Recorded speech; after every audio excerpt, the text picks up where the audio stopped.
Ambiance calme dans les rues de Bamako, en apparence seulement. L'insécurité et les tensions explosent dans le pays ces dernières semaines, notamment avec la multiplication d'enlèvements de personnes étrangères, à tel point que les autorités françaises recommandent à leurs ressortissants de quitter temporairement le Mali dès que possible. La France emboîte le pas au Royaume-Uni et aux États-Unis, qui avaient pris cette décision fin octobre. Dans la capitale, cette annonce est critiquée.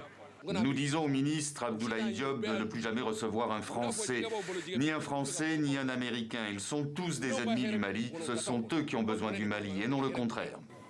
Depuis plusieurs semaines, le JNIM, du nom de ce groupe djihadiste affilié à Al-Qaïda, impose un blocus sur les importations de carburant. Tous les camions-citernes venus des États voisins sont empêchés d'entrer au Mali ou attaqués quotidiennement. Les chauffeurs prennent la route au péril de leur vie. On ne sait jamais si on rentrera vivant. Seul Dieu le sait. Si Dieu te sauve, tant mieux. Dans le cas contraire. Ce blocus vise à paralyser l'économie et étouffer Bamako et les militaires au pouvoir qui ont décidé de fermer temporairement écoles et universités.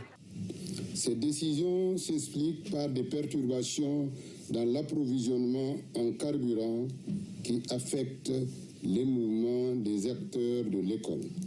Assimi Goïta, le général au pouvoir depuis 2 coups d'État en 2020 puis 2021, peine à endiguer les attaques djihadistes sur le terrain qui se multiplient ces derniers mois.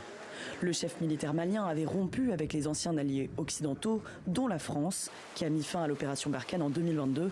Assimi Goïta a fait appel à des paramilitaires russes pour lutter contre les groupes armés. Des spécialistes de plusieurs groupes de réflexion alertent, Bamako pourrait tomber dans les semaines à venir, entraînant la chute du régime militaire.